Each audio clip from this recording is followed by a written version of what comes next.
परम श्रद्धेय परम वंदनीय भगवान महावीर की अध्यात्म यात्रा का प्रसंग।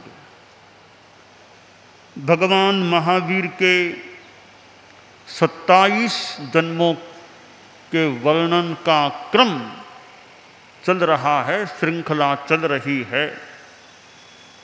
22वां भव जो मनुष्य के रूप में था, विमल राजा के रूप में नए सार की आत्मा ने या प्रभु महावीर की आत्मा ने वो जीवन जिया था। और 23वां भव पुनः मनुष्य के रूप में चक्रवर्ती के रूप में जिया। और 23वें के बाद 24वां जन्म देवलोक का होता है। 23वें के बाद देवलोक का जन्म है। कहीं कोई बताने में अंतर रहा हो तो ज्ञातव्य है। 24वां भव महाशुक्र यानी 7वें देवलोक में उत्पत्ति हुई नए सार की आत्मा की। और फिर 25वां भव नंदन राजा का, राजकुमार नंदन के रूप में पैदा हुए। कुछ वर्णन कल आ भी गया था।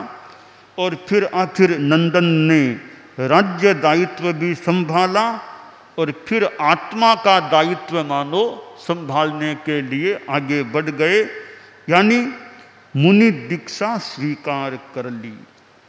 राजा नंदन अब राजर्षि नंदन बन गए। 24 लाख वर्ष तक का जीवन गृहस्थ के रूप में बीता। दीक्षा अब ली है। 1 लाख वर्ष का उनका मुनि पर्याय, संयम पर्याय रहा है।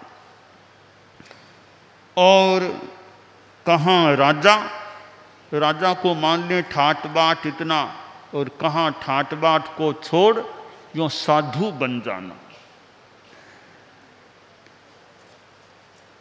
1 लाख वर्ष का जो संयम पर्याय था, राजर्षि नंदन ने 11 अंगों का अध्ययन किया। शास्त्राभ्यास मान लो, आगमाध्ययन कह दें। 11 अंगों का अध्ययन किया। हमारे 11 अंग 12 उपांग यूँ वर्तमान में जो प्रसिद्ध हैं या ज्ञात हैं या निर्धारित हैं, 11 अंग 12 उपांग, 4 मूर 4 छेद 1 आवश्यक, 11 12 4 4 1 कुल 32 वर्तमान में हमारी परंपरा में सम्मत हैं। कोई हमारे साधु साधियों को पूछ ले कि आप कितने आगम मानते हैं, कोई पूछ लें, हमारे छोटे संत भी जान लें कि हमारे यहाँ 32 आगम सम्मत हैं। हमारी परंपरा में, आचार्य भिक्षु की परंपरा में, जैन श्वेतांबर तेरा पंथ में हमारे यहाँ 32 आगमों को मान्यता दी हुई है। 11 अंगों को तो स्वतः प्रमाण की प्रतिष्ठा प्राप्त है, बाकी भी हमारे लिए सम्मत हैं। तो 32 आगम हमारी परंपरा में प्रतिष्ठा प्राप्त हैं, सम्मत हैं। 32 से ज़्यादा आगम हमारे यहाँ सम्मत नहीं हैं। तो 11 अंगों का अध्ययन किया और अब फिर तपस्या में लग गए। कठोर तपस्वी बन गए, मानो गजब की तपस्या कर ली। क्या गजब की तपस्या की? निरंतर मास खमन की तपस्या।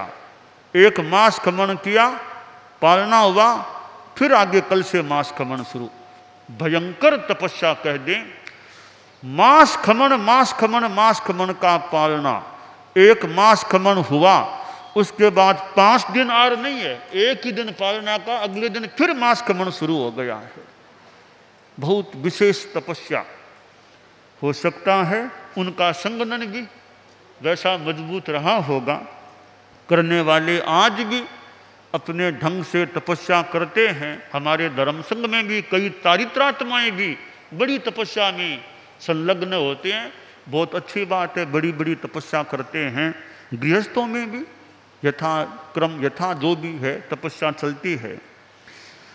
तो 1 मास खमन करना भी मुश्किल है। राजर्षि नंदन ने तो 11,60,000 मास खमन कर लिए। 11,60,000 मास खमन किए हैं अपने मुनि पर्याय में। धन्य है ऐसे महान तपस्वी राजर्षि नंदन को। और यह उनका जो जीवन है वो तीर्थंकर बनने का निर्णायक मानो जीवन है। इस जीवन में वे तीर्थंकर बनेंगे, यह भीतर में कर्म जगत में निर्णय हो जाता है। तप व अरहत भक्ति के द्वारा तीर्थंकर नाम कर्म की प्रकृति का उपार्जन कर लिया। अब उनका तीर्थंकर बनना श्योर है, निश्चित है, निस्संदेह मान लें। अब तीर्थंकर उनको बनना ही है। तप के पालने भी आए। मास खमन तो 11,60,000 किए। पालने के दिन हैं वो 3,333 वर्ष 3 मास और 29 दिनों का पालनों का दिन का कालमान रहा। और अंत में तो 2 मास का अनशन भी कर लिया। संथारा करके अपने शरीर को मानो त्याग दिया, शरीर छूट गया। और राजर्षि नंदन की आत्मा अब ऊर्ध्वारोहण करती है कि 10वां देवलोक। 27 जन्मों में सबसे ऊंचा देवलोक का स्थान अब मिला है 10वां देवलोक। प्राणथ देवलोक में उपपन्न हुए हैं देव रूप में। और 20 सागरोपम का उनका वहां आयुष्य रहा। देवगति का भी आयुष्य संपन्न होता है। और अब 27 भवों के क्रम में अंतिम भव 27वां भव यानी महावीर का भव अब वह होना है। तो यह हमारी वर्तमान की जो अवसरपिणी चल रही है, इस अवसरपिणी के चौथे आरे के अर के अंत में यानी दुसम सुषमा अर के प्राय वो बीत गया था 75 वर्ष और 8.5 महीने शेष रहे थे। उस समय आषाढ़ शुक्ला षष्ठी को वो देवलोक का आयुष्य 20 सागरोपम का भोगने के बाद यही हमारा जम्बू द्वीप है।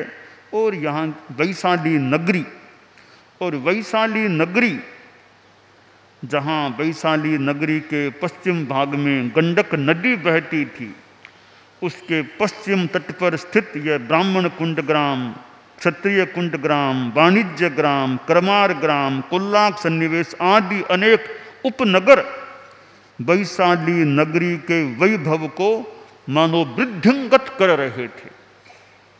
तो यह वैशाली नगर या उसका परिपार्श्व मान लें ब्राह्मण कुंड ग्राम जो भी नाम। और वहाँ के प्रमुख ऋषभ दत्त देवानंदा ब्राह्मण परंपरा के थे। कोडाल सगोत्र ऋषभ दत्त ब्राह्मण, उसकी भार्या जालंधर गोत्रिया देवानंदा ब्राह्मणी थी। उसकी कुक्षी में सिंह उद्भव की भांति गर्भ रूप में वो आत्मा, नयसार की आत्मा गर्भस्थ हो जाती है।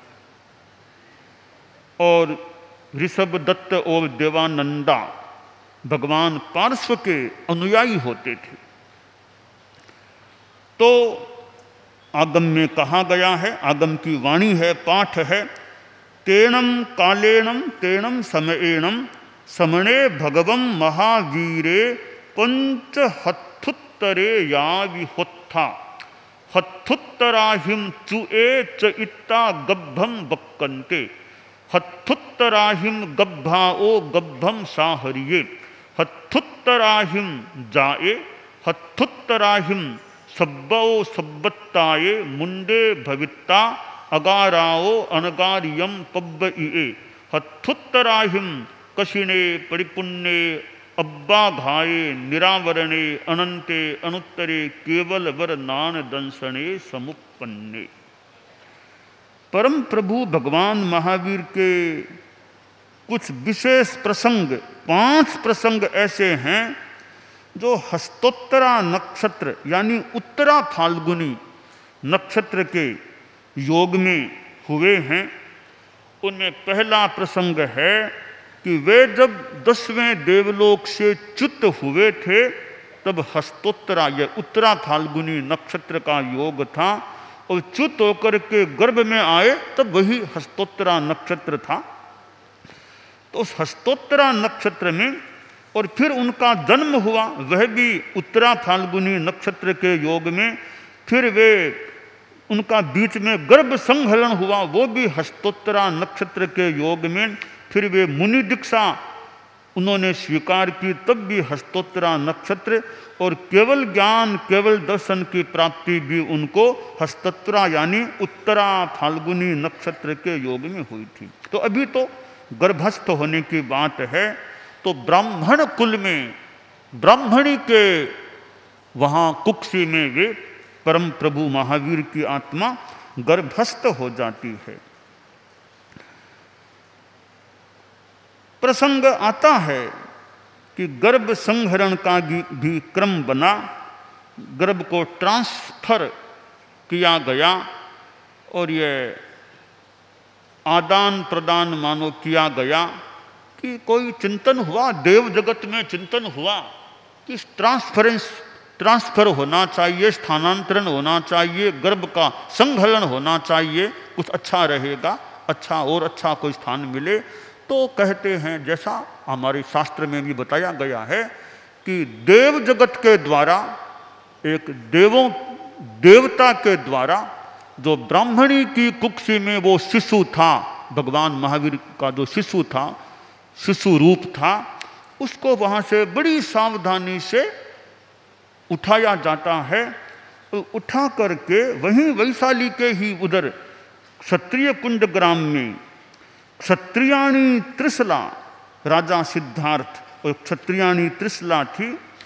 क्षत्रियाणी त्रिशला की कुक्षी में प्रभु महावीर के छोटे से जो गर्भस्थ रूप था, जो गर्भकाल के बीच में यह संहरण हुआ है, तो उसमें उस क्षत्रियाणी त्रिशला की कुक्षी में बड़ी सावधानी से क्षत्रियाणी त्रिशला को निद्राधीन बना करके, और जैसे आजकल बेहोश किया जाता है एनेस्थेसिया देकर, वैसे मानो कोई प्रक्रिया करके वो गर्भस्थ उस शिशु को क्षत्रियाणी त्रिशला की कुक्षी में स्थापित कर दिया गया।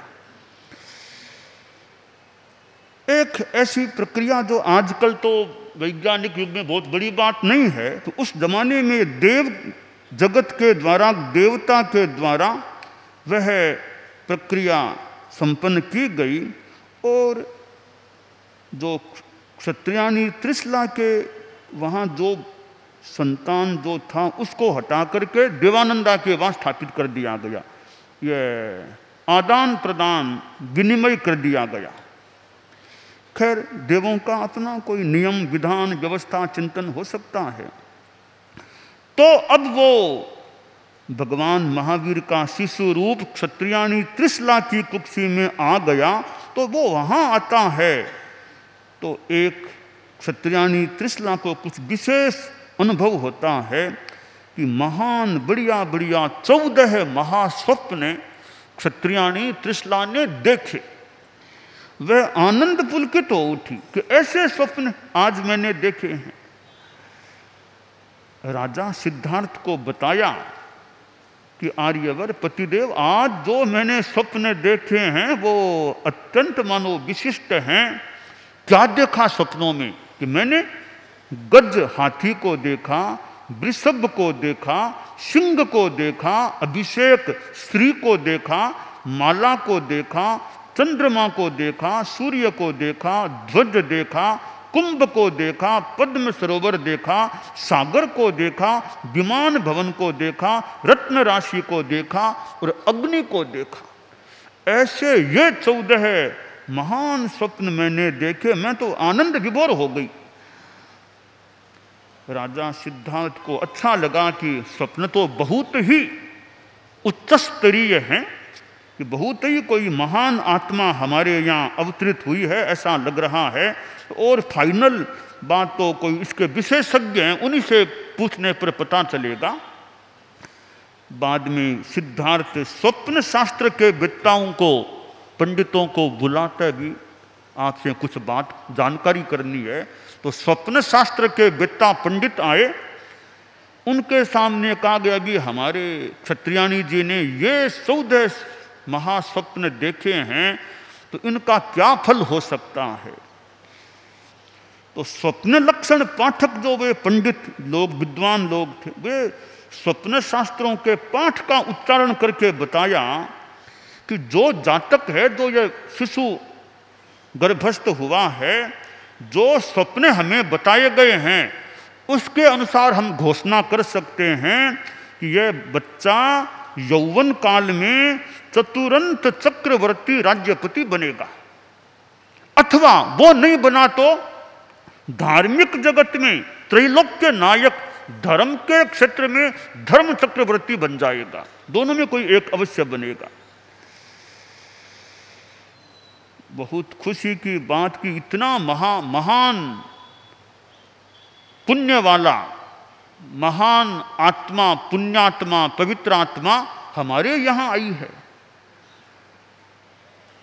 दुनिया में समय समय पर ऐसी महान आत्माएं भी अवतरित होती हैं। तो अब वो क्षत्रियाणी त्रिशला की कुक्षी में बच्चा वृद्धिंगत हो रहा है और क्षत्रियाणी त्रिशला बड़ी सावधानी से रह रही है गर्भकाल में, और गर्भकाल चल रहा है। अब शिशु तो कोई सामान्य तो था नहीं, बहुत अतीन्द्रिय ज्ञानी व्यक्ति है। तो सोचा, चिंतन आया कि ये मैं गर्भस्थ हूं, हलन चलन स्पंदन होता है मेरे द्वारा, तो मां को कष्ट पड़ता होगा, तो मां को कष्ट नहीं पड़ना चाहिए। ऐसे भी कोई बच्चे हैं जो इतनी मां की चिंता करे। श्रवण कुमार का पाठ तो हमारे संतों ने भी स्कूल में कभी पढ़ा हो तो पढ़ा हो सकता है कि श्रवण कुमार ने कैसे माँ बाप की सेवा की थी, कैसे कावड़ियम जो सेवा की थी। पर श्रवण कुमार की भी बड़ी बात है माँ बाप की सेवा के बारे में। परंतु वर्धमान ने तो, भगवान महावीर ने तो गर्भकाल में ही मानो माँ की चिंता करनी शुरू कर दी कि मेरे कारण माँ को तकलीफ नहीं पड़नी चाहिए। तो क्या करूं, क्या करूं, स्पंदन बंद कर दूं, फिर मां को आराम रहेगा। तो हलन चलन बंद कर दिया। उधर क्षत्रियाणी त्रिशला मां ने सोचा, रे नई बात क्या हो गई है, भीतर में स्पंदन बंद कैसे हो गया। तो वह तो दुखी बन गई, मानो आर्तक ध्यान में। अरे हड़े में से गब्बे, मड़े में से गब्बे, चुइये में से गब्बे, गलिये में से गब्बे। अरे मैं कहाँ भागिनी, मुझे ऐसी संतान कैसे मिले, मैं तो अभागिनी हूँ, मुझे कैसे ऐसा बच्चा मिले। बच्चा तो लगता है मर गया, खत्म हो गया, गर्भ तो खत्म है, गर्भपात हो गया, मर गया, ऋत हो गया, क्या हो गया। मैं कहाँ ऐसी भागिनी की, ऐसे बच्चे की माँ बन सकूं। दुखी हो गई, शोक सागर में निमग्न हो गई। बाहर भी सूचना मिली कि गर्भ तो लगता है खत्म हो गया। तो जो उत्सव का माहौल था वो बंद हो गया कि नहीं क्या उत्सव करें, बच्चा तो लगता है खत्म हो गया। कुछ क्षणों बाद, कुछ देर बाद बच्चे ने सोचा, रे अब तो मां को आराम मिल गया होगा, अब तो मां आराम में हो गई होगी। ध्यान दिया, अरे मां तो अब दुखी हो गई है, मैंने स्पंदन बंद किया, उस कारण से मां दुखी, बाहर का माहौल भी मायूसीमय हो गया। तो मैंने गलत कर दिया, वापिस शुरू करूं स्पंदन। तो वापिस गर्भस्थ शिशु ने वो स्पंदन शुरू किया। तब मां को लगा नहीं नहीं गर्भ मेरा सुरक्षित है, कोई खतरे की बात नहीं है। बाहर भी सूचना गई, वापिस वो उत्सव का माहौल शुरू हो गया। तो यह एक ऐसा प्रसंग है तो मानो कोई विरल प्रसंग है कि गर्भकाल में कोई बच्चा अपने मां के बारे में इतना सोचे। तो शिशु ने ध्यान दिया, रे थोड़ी देर स्पंदन बंद किया और मां का हाल बेहाल हो गया। अगर मैं साधु बनूंगा मां की, पिता की विद्यमानता में, उनको कितना दुख होगा। तो माँ बाप को दुख नहीं होना चाहिए। तो मैं प्रतिज्ञा करता हूँ, अभिग्रह करता हूँ, मुझे साधु बनना तो है। जब तक माता पिता संसार में विद्यमान रहेंगे, जीवित रहेंगे, उनके जीवित रहते मैं साधु भी नहीं बनूंगा। माँ बाप को तकलीफ नहीं पड़नी चाहिए। प्रतिज्ञा कर ली कि साधु नहीं बनूंगा जब तक माँ बाप का साया रहेगा। प्रतिज्ञा की ही नहीं, प्रतिज्ञा को निभाया भी। जब तक माँ बाप रहे दीक्षा नहीं ली थी। आखिर 9.25 मास का गर्भकाल संपन्नता की ओर आता है और अब एक महापुरुष मानो बाहर प्रकट हो रहा है।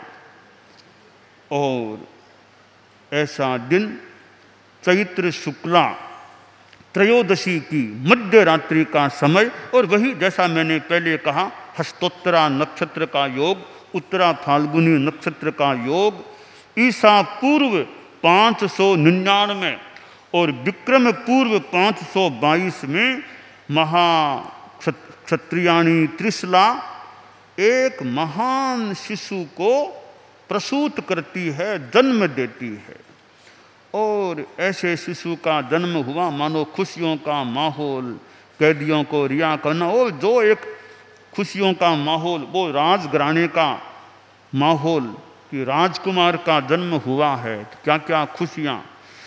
तो बहुत खुशी का माहौल हो गया, बच्चे का, राजकुमार का जन्म हो गया। और सामान्य घर में भी बच्चा जन्मे तो भी खुशियाँ हो सकती है, वो तो राज बहुत बड़ा घराना था। अब बच्चा धीरे धीरे थोड़ा सा बड़ा हुआ है, तो 12 दिन का अब शिशु हो रहा है। तो अब चिंतन है कि नामकरण संस्कार हो, बच्चे का नामकरण करना चाहिए। नामकरण आजकल भी होता है। नामकरण ये संस्कार तो जीवन के साथ जुड़े हुए हैं। जन्म दिन का उत्सव भी आता है, जन्म होता है, नामकरण है, फिर शादी का प्रसंग भी आ जाता है बहुतों का, और यूँ जीवन में अनेक प्रसंग आते हैं। ऐसे प्रसंगों में भी सादगी संयम भी रहे। खैर खुशी का माहौल तो हो सकता है, सादगी संयम। जैन संस्कार विधि भी चलती है कि जैन संस्कार विधि यानी एक जिसमें संयम का भी पुट हो। जैन धर्म के हमारे पाठ हैं, शास्त्र के पाठ, उनका भी कोई उच्चारण हो। दीपावली को कैसे मनाना, जन्म दिवस कैसे मनाना, या नामकरण संस्कार कैसे, गृह प्रवेश कैसे, यानी इनमें सादगी भी रहे। और जैन धर्म के जो हमारे मंत्र है, पाठ हैं, उनका भी उपयोग हो, उच्चारण हो, उनसे भी कोई धार्मिक भावना का भी एक क्रम बन सकता है। तो ये जीवन के जो प्रसंग हैं वो अपनी अपनी संस्कृतियां हो सकती है कि किस संस्कृति से मनाया जा रहा है। हिंसा को महत्व मिले वो प्रयोग न हो, जहाँ अहिंसा मैत्री संयम को प्रश्रय मिले, इस ऐसी विधा हो। तो जो जैन संस्कार विधि अखिल भारतीय तेरापंथ युवक परिषद के तत्वावधान में जो क्रम चलता है, ये जैन संस्कार विधि के जैन संस्कारकों का निर्माण करने का भी क्रम है। तो खैर संस्था का नाम भले न भी हो, मूल जैन संस्कार की बात है कि जैन संस्कार यानी धार्मिक संस्कार और जैन शासन से जुड़ा हुआ संस्कार जिसमें मंत्र आदि जैन धर्म के और संयम हो, सादगी हो। तो यह नामकरण संस्कार का क्रम अब सामने आ रहा है कि शिशु का नाम क्या रखा जाए। नाम भी थोड़ा प्रेरणादायी हो तो बढ़िया रह सकता है। हालांकि नाम तो नाम है, पहचान का साधन है, पर नाम भी कैसा हो। हमारे संतों के कई नाम हैं तो जिनसे कई तो हमारे तीर्थंकरों के नाम पर है। वो मुनि जी बोले कि कैसी वो पारस, तो हमारे संग में तो संतों में पारस भी है, महावीर भी है, गौतम भी है, वर्धमान भी है, ऋषभ भी है। कितने तीर्थंकरों के नाम से हमारे संत लोग हैं। तो उनका नाम लेने से भी तीर्थंकर का नाम भी मानो मुंह पर आ जाता है, थोड़ा किसी रूप में मुंह पर आ जाता है। तो नाम ऐसा हो जो कोई प्रेरणा, नाम योगेश है तो योग साधना की प्रेरणा मिल जाए किसी को। तो नाम मनन है तो मनन करने की प्रेरणा। नय कुमार जो जैन धर्म का नय है, नय निक्षेप अनेकांत, तो नय की बात आ गई है। ऐसे कितने कितने हमारे संतों के नाम हैं जिनसे नाम से भी प्रेरणा मिल जाए। हमारे साथियों के भी नाम हैं, नाम हम लोग प्राय नाम का नवीनीकरण भी कर देते हैं। तो ये बालक है, शिशु है, अब छोटा बच्चा शिशु, अब इसका नाम क्या होना चाहिए एक बड़ा चिंतन का विषय है। और नामकरण है तो कोई बंद कमरे में थोड़ा ही नाम करना, वो तो लोग आए, स्वजन लोग इकट्ठा हों, उनके बीच में नाम का निर्णय हो। तो नामकरण के लिए लागती पागती जो होते हैं, संबंधी होते हैं, उनको बुलाया गया, भी भोजन भी हो जाए, नामकरण का प्रोग्राम भी हो जाए। तो नामकरण के बारे में चिंतन चला, स्वजन वर्ग उपस्थित हो गया। तो वर्धमान के पिता सिद्धार्थ बोले कि जब से यह बच्चा माँ की कुक्षी में आया है, हमारे राज्य में वर्धमानता हुई है। सब मान लो बहुत तरह से वर्धमानता, हिरण्येन बड्डामो सुवर्णेन बड्डामो धन्य, हिरण्य स्वर्ण धन धान्य, कितने रूपों में हम वर्धमान बने हैं। तो मेरी इच्छा तो यह, मेरा प्रस्ताव है, इच्छा है, मेरे बेटे का नाम वर्धमान रखा जाए तो कैसा रहे। उपस्थित जनता को क्या आपत्ति हो, पिता का मन है तो हमें क्या आपत्ति है, बहुत अच्छा नाम है वर्धमान, आप जरूर यही नाम रखिए। तो शिशु का नाम वर्धमान यह निर्धारित हो गया। अब इसको वर्धमान वर्धमान कह करके पुकारा जाना है। तो नाम बड़ा सुंदर है, वर्धमान, बढ़ता हुआ, बढ़ता हुआ, हमेशा बढ़ते हुए रहो जब तक मंजिल न मिल जाए। तो वर्धमान नाम तय हो गया। और लोग आते हैं तो खाना पीना, वो भी फिर एक विधि होती है संसार की। आए हैं तो अतिथियों को भोजन भी कराना होता है। तो भोजन तो एक सामान्य एक संसार की रीत होती है कि आए हैं तो अतिथियों को तो भोजन कराना, उनकी खातिरी करना, आतिथ्य करना, सम्मान करना, स्वागत करना। तो बहुत लोग जो इकट्ठा हुए थे, सारा ये प्रोग्राम नामकरण का संपन्न हो जाता है।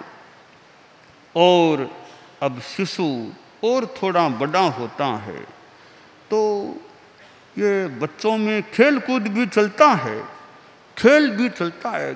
तो खेल भी एक थोड़ा मनोरंजन का भी माध्यम होता है। और खेल से थोड़ा शरीर को मजबूत होने का भी एक मौका मिल सकता है।